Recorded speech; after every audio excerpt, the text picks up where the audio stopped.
Well, what changes that attitude is when you put some practice in, and then you start playing and better. it gets easier. Yeah. That becomes more, it's like, Yeah. That's why when our kids program, one of the first questions I ask, okay, who here wants to be a bad golfer? Yeah. Everybody's looking around like, what's he talking about? Okay, who wants to be a good golfer? And they all raise their hands.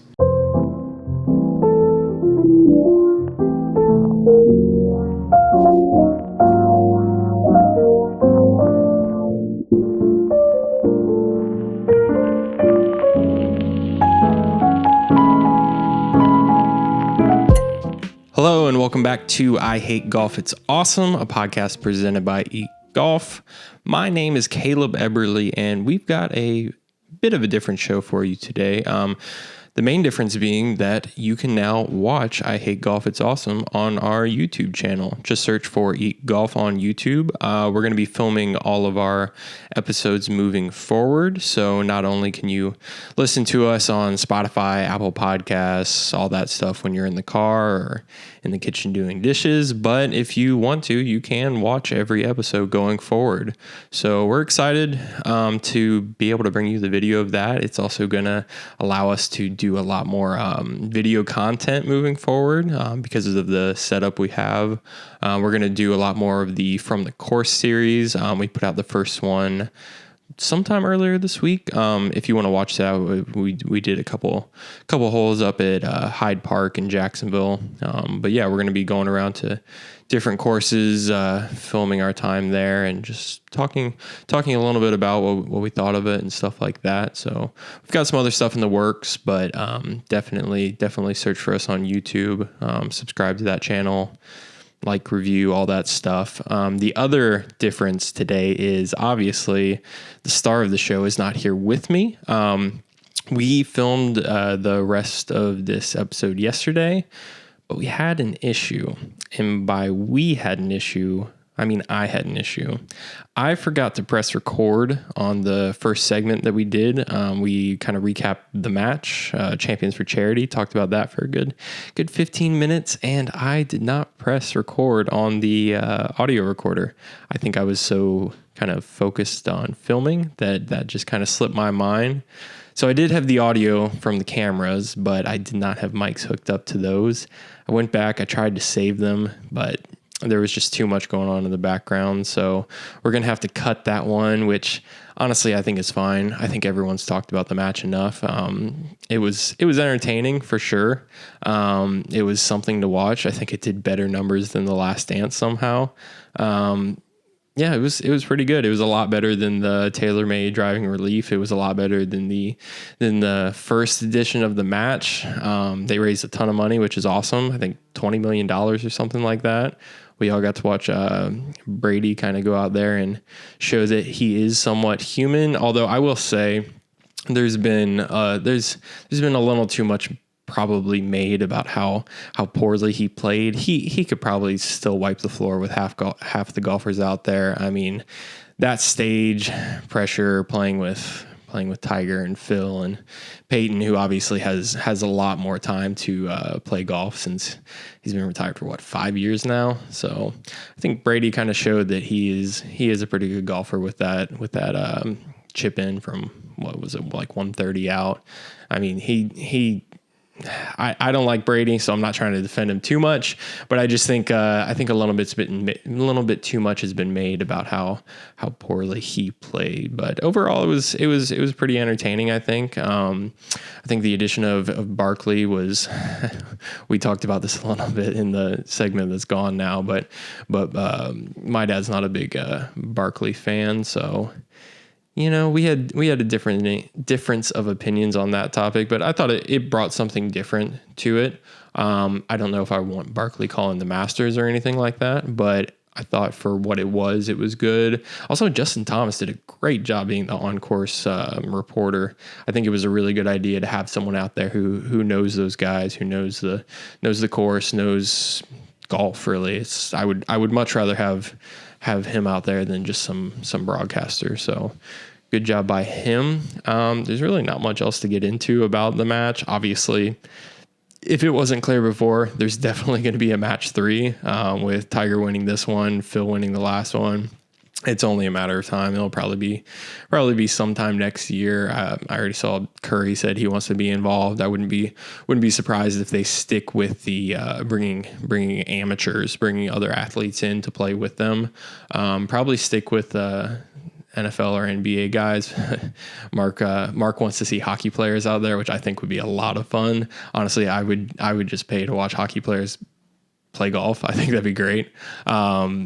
But yeah, could have been a little bit more banter, but it didn't seem forced. It seemed pretty natural. So good job to everyone involved in the match.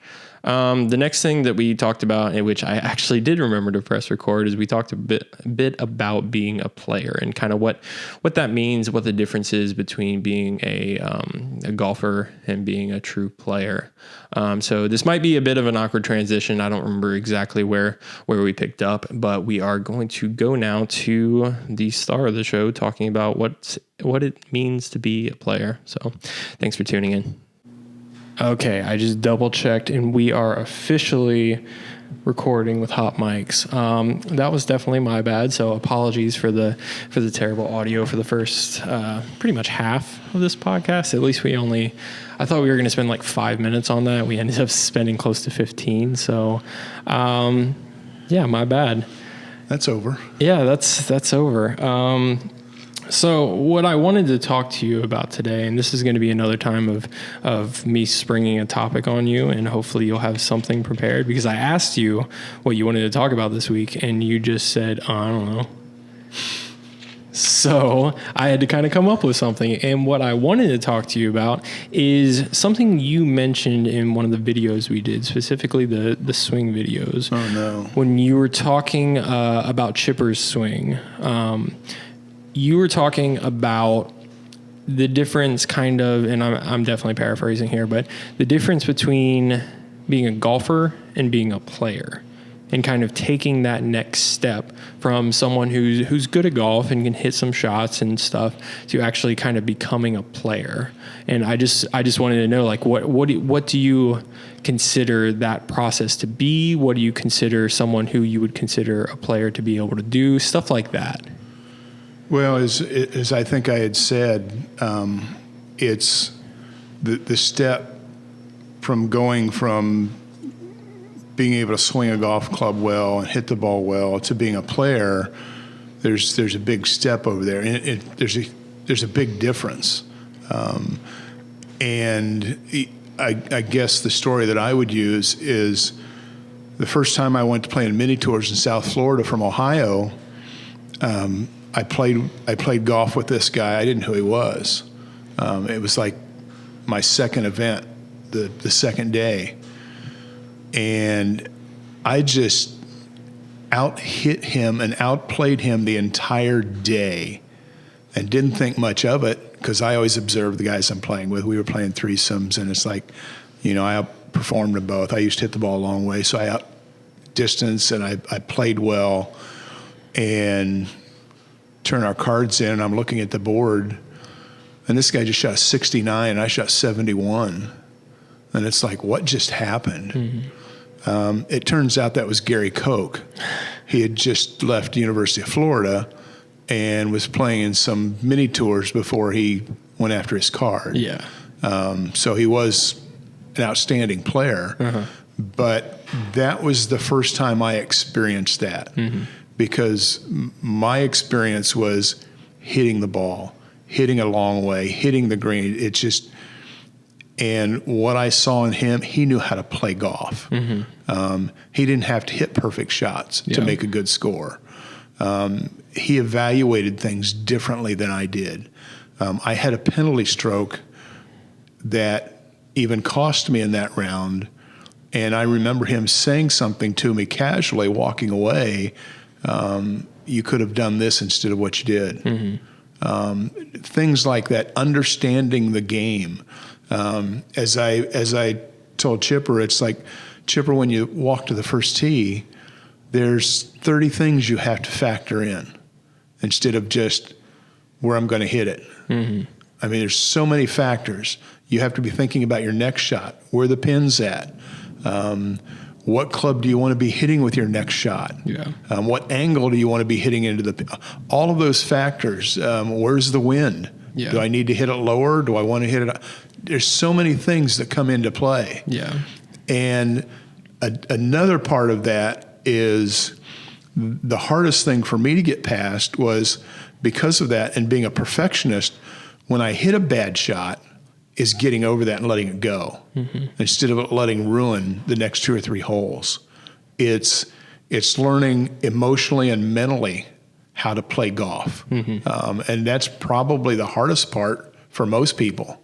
Yeah. Because I can still remember the bad shots I hit 30 years ago. Yeah. It's kind of bizarre, and I think it was Hogan's famous quote that the most important shot you hit is your next one. Yeah. And that sums up that whole thing. That shot that got you where you're at no longer means anything. That's probably the hardest thing, the hardest skill to develop is, okay, that's done. It doesn't mean anything to me anymore. I mean, just think about how many shots out there you're going to hit your chip shot and you're still mad because you hit it there. Yeah. That kind of thing. That's every shot for me. And we also, that's really infectious is when we putt. Yeah. We hit a 25-foot putt and we're 4 feet from the hole and we're hitting the next putt and we're still mad about hitting it there. Yeah. So it's that distraction. That's a big part of learning how to play the game. And it's as well as you have to be able to tune things out, which it was in that the week prior to that was the first time I'd ever really left Ohio to play golf professionally. And, playing in South Florida, I think we were in Crystal River, Florida. I think it was the Plantation Inn it was called. I don't know if it's still there or not. I think it is. But I'm standing on the third hole, par 3, and these crows that sit in these trees and you hear them cawing all the time. Yeah. I'm getting ready to hit and one of them starts doing that. I can't get that out of my head. Yeah. I couldn't get away from that. And I just about shanked the shot. And it's like the rest of the day, all I can hear are these birds in the trees. Yeah. And I wasn't able, gradually, but that just kind of magnified, wow, you're not ready to do this. You can go back to your home golf course and you can go around it like a racetrack and shoot 67s and 68s all the time. That's because you hit the ball. Now you have to play. Yeah. And it's a big leap to get there. And and part of that is, in fact, for a long time, I'd have young guys saying, well, I'm thinking about playing. What should I do? How do I do it? And I've always told people that if you can't put yourself in a position to be able to play for 3 to 5 years, you're probably wasting your time. Because one, it's going to take you a year or two to learn how not to choke. Yeah. And that first couple of years to learn how to play. Because very few people come out of the gate and boom, they're gone. It's just, that's why you see so many guys develop, mid, late 20s and early 30s, and they're becoming really good players. It's a difficult game. It really is. It's a very, very difficult game. And what I marvel at is the competition level is so much higher now than when I played. It's like when I play in Ohio in the region, it's like I would know the 2 or 3 guys that I had to compete with, that I had to beat if I wanted to win. Now it's just, I can't imagine what that's like. You come down here and you play a mini tour and you better shoot 66 or 65 or you're going home without a check. Yeah. You come down here and shoot 71, 72, you just donated money. Yeah. So it's definitely a different level. And I think a lot of that is because at a younger age, people are learning how to play golf. Yeah. There's more of a focus on it. Yeah. Yeah. That's a good point that I wasn't even thinking of taking that direction, but yeah, definitely there is especially with the whole debate between, youth sports of whether you like specialize kids or have them play a bunch of different sports. And there was just that book written, a couple years ago. I can't remember the title on it, but it basically goes into the argument for and against either one. And I don't remember which side they ended up saying was better, or really even if there is one that's better. Right. Obviously each have pros and cons. But yeah, that's an interesting point of definitely kind of the boom of youth sports. Seems like it's stronger than ever right now. Well, not right now, but in the past couple years. Yeah, absolutely. I've always been of play multiple sports. Yeah. I think it's the crossover is good for you. Competition is good for you. So it doesn't matter whether you're playing baseball or tennis or football or whatever. Have another sport that you participate in. Yeah. I think that's healthy. I think it's good for you. Yeah. Because and you've even seen outstanding golfers burn out early. And I see a lot of kids that, good grief, by the time they're 13, 14, they're traveling all over the country playing these tournaments. And, I can remember years ago a dad in Columbus talking to me about his 13-year-old son who qualified to go play in a tournament in California at Pebble Beach. And he said his son didn't want to go. And he told me his son said, well, those guys are so good, I can't compete with them. And I told him, I said, well, tell your son this. That kid that shot a 66 last week, how much better is he going to get? Yeah. You shot a 75. Do you think you're going to get better? Yeah. Well, of course you are. So where's that kid going? Yeah. He's not going to 58. Yeah. So, and a lot of times I think we lose that perspective because, in coaching Little League Baseball and juniors and seniors, you watch over that probably 4, 5, 6 year period, how this kid that wasn't any good here 4 years later is a really good baseball player. Mm-hmm. But back then it was like nobody wanted him. Yeah. And this kid that was dominant is now just an average player. Yeah. Because everyone develops at a different pace at a different time. Yeah. So, I've always been one, give yourself multiple opportunities. Yeah. And it's learning to compete against yourself is the key. Yeah. Pushing yourself. Well, yeah, that's definitely the kind of one of the strange things about youth sports is not only are you going to keep developing your skills and your ability to play, but like you're literally just going to grow too. Like right. you don't know what you're going to end up being at. So it's like having this kind of range of opportunity seems a little bit better. It's like I don't think I'm going to grow anymore. But if like you're in between 12 and 18, it's like you might hit a random growth spurt out of nowhere and be in the NBA. It's weird. It's just you don't really know where that's going to end up. Well, and it's like I don't even remember his name. When you first started playing T-ball, we had this. It's probably an 8-year-old maybe. I don't even know 7 what the age was then. I have no idea. We had this kid played shortstop and batted third. He was probably shaving already. And it's like everyone was horrified of him. It's like every time up it was a home run and he'd run across the field, make every play, and it's like 5 years later, not so much. Yeah. Yeah. It's strange thinking. I don't know if you saw it on Facebook. Joey posted that photo of the old Little League team. Oh, I saw that. Yeah. I had never seen that picture before. It's like I started looking at everything and like looking at how short I was compared to everyone, and just thinking like I haven't seen most of those guys in forever, but it's like they can't be that much bigger than me now if they are any bigger. It's that weird thing of everyone grows at different rates and stuff like that. It's like the kid in the picture was 5'9" then. It's probably 5'10" now.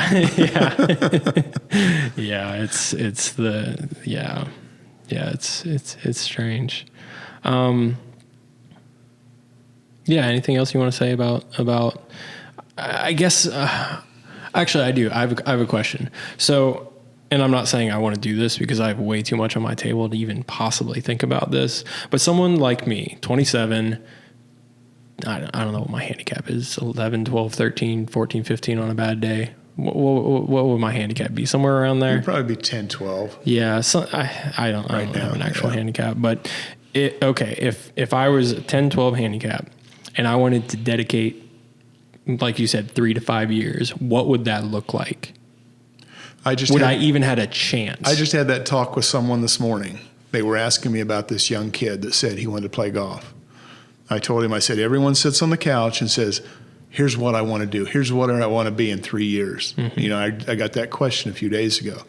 It's like, I don't have a problem with a 15 handicap telling me he wants to play on the tour in 5 years. I don't have a problem with that. But it's like, okay, here's what you have to do to possibly make that happen. Now, are you willing to do that? It was years ago. The first time I ever had this talk with a golfer that came to me, the guy was a 15 handicap. He came to me and he said, I want to be a scratch golfer. I said, okay, we can do that. I can get you there. Here's what it's going to take. Do you have the time to do that? No, I have a career. Yeah. Okay, so let's adjust it. How much time do you have? And he told me, he says, well, I can practice 3 days a week and I can play once a week. I said, okay, let's have a goal of getting you down to a 7 handicap. And in a year and a half, he was a 7 handicap. He wasn't going to be a scratch golfer. Yeah. That wasn't going to happen because he couldn't make that commitment. Yeah. And that, to me, that's the thing. It's like anyone with, I think golf has proven that. It's like if you have the time and can make it's just like the young man I was talking to the fellow about today. He was asking me about him. It's like, I'm pretty sure it's not going to work if you get out of bed at 11 o'clock every day. Yeah. You know, you're already done. If that's what you do, stop thinking about it. Yeah. It's just a dream, and that's a nice dream, but it's never going to happen. Are you willing to get up at 5:30 every morning because you still have to somehow support yourself? Because I don't think anyone's going to sponsor a 19-year-old 15 handicap to go play the tour. Yeah. So you've got to get up and practice in the morning before you go to work, and then when you're done, you have to practice some more. And oh, by the way, you have to do that every day. Yeah. You know, how long is that going to last? It's not that it can't be done. It's just that it's probably not going to happen. Yeah. And the thing about it is, even if you do all that, there's still no guarantee you can make it. I mean, that's the bizarre thing about it is I've known some really outstanding golfers that I thought there's no way they can't make it. They never got close. Yeah. You know, certain things happen, timing, all kinds of stuff take place that, you know, it's like I can remember when I played with, you know, Florida Gators graduates, Ohio State graduates on the mini tours. And it's like, man, I just really beat those guys pretty easily. And it's like, but you know what? They could go knock on a door and they could get a check for $10,000 to sponsor them. Yeah. I couldn't. Yeah. You know, so and I'm not complaining about that. That's just the way it was. And I'm fine with the way it worked out. But it's just, that's the reality of it. There's so many factors you really don't control on top of that. So there are a lot of issues there, but yeah, I'm convinced because again, golf doesn't take that superhuman athletic ability. Now, if you have it, I think that helps to a certain extent, but you don't have to have it. So I think everyone that makes a certain level of commitment can get pretty good at golf. You know, so it's, yeah, I've played with a lot of guys that you walk to the tee with them and you think, good grief, who are they? Yeah. And they go out and shoot a 70. Yeah. You know, it's just the way it is. Yeah. And okay, this is a question more specifically that I want to know. Oh no. Basically, am I playing too much golf? And what I mean by that is, do I need to be spending more time practicing than I'm playing? Because right now I'd say it's probably about a 70-30 split, playing much more of the time than practicing. Does it need to be 50-50? Do I need to be spending more time practicing than I am playing? Well, what does that look like? There's something very specific that we've talked about you need to work on. Yeah. And in that process, it should be 75-25 practice. Oh, okay, wow. You know, for a window of a couple of weeks. Yeah. Until you feel like, okay, I'm getting it. Because what happens on the golf course is, think about it, 9 holes, how many swings do you really take? Well, I mean, the way I'm playing right now, it's more than you're basically hitting a small bucket of balls, full swings on a golf course when you play 9 holes. That's not a lot of practice time. Yeah. Plus, you're trying to factor all that other stuff in. Whereas at the range, just hitting at a bucket of balls, you should be thinking about every shot and the process of that and trying to retrain something into your motion. Yeah. So, that's the time when, and it's kind of odd because that's what I teach, but I've also taught, go play golf. Yeah. Don't stand on the practice tee unless there's something you're actually working on. Yeah. Go play golf. And that comes back to the only way to learn how to play golf is play golf. Yeah. So, I'm a big disciple of play a lot of golf. Mm-hmm. But when there's a specific you're working on, that's where you need to pause and do it a little differently. So if I had like 4 days a week to play right now I should be spending probably 3 days practicing and 1 day playing. Exactly. And then once I get that semi figured out, closer to 50-50. Yep. And you can gradually to where you feel like, okay, I've got it now, which when you first time you think that, you don't have it. Yeah. So that's a process. But when it starts becoming, and I tell people, it's when you change something, when you work on something, hopefully it'll work 1 out of 10 times. And then as you practice 2 or 3 out of 10, then 4 out of 5, when you get it to 5 or 6, that's when you can start playing again. Yeah. Because it's close to being there. Yeah. Because it's never going to be there 10 out of 10. That comes back to learning how to play. When you hit that shot, what do you do with it? Does it destroy you? Or it's like, that's okay. I can, I think of Seve. It's like 4 right, 4 left. Yeah. And he made birdies. Yeah. He played golf. Cool. Well, that was my my selfish question time. Just things I've been meaning to ask you that I figured we could. Well, record of course, and use for obviously, content. everyone wants to go play golf. They don't want to go hit golf balls. It's a lot more fun to go. I mean, I like going to the range. I like practicing, but it's just like the limited amount of time I have to just be playing golf. Like not talking about like stuff for work when we're trying to film and stuff like that, but just playing golf, just for me. I just want to go play. Yeah. Like I don't want to stand and hit 3 buckets of balls and then go chip and then go putt and stuff like that. It's like I just want to play. Well, what changes that attitude is when you put some practice in, And then you start playing and better. it gets easier. Yeah. That becomes more. It's like Yeah. that's why when our kids program, one of the first questions I ask, okay, who here wants to be a bad golfer? Yeah. Everybody's looking around like, what's he talking about? Okay, who wants to be a good golfer? And they all raise their hands. Okay, now we know what you want to accomplish. Yeah. Because why? It's more fun to be a good golfer. Yeah. It's enjoyable. Yeah. Well, I think that's all we've got for today. Can we get the button pushed? Yes, I think I'm praying that these cameras didn't die. There's a lot going on today. We should have done this before we tried to go out and play. Oh, there's an idea. Yeah. I was trying to get it in before it started raining, and now it looks a lot better out than it did earlier when we actually went out. So that was my bad. We're figuring this all out as we go. It's held together by duct tape. Have you explained the No, I surroundings? actually no. So if this video is still recording, we are sitting in the back room at Spessard. All of these chairs and tables are back here, obviously because of the social distancing guidelines. So this is the room full of tables and chairs because it's the only place that we could record. We really need an office. We're getting there. Yeah. We'll get there soon. But yeah, that's it for today. As always, follow us on social media at Eat Golf. Like I said at the beginning of this, if I did in fact get that recorded, search for us on YouTube. Just search Eat Golf. Visit us at the website eat.golf. You can find this all over the place: Spotify, Apple Podcasts, stuff like that. And until next week, this has been I Hate Golf. It's awesome. Thanks. See ya.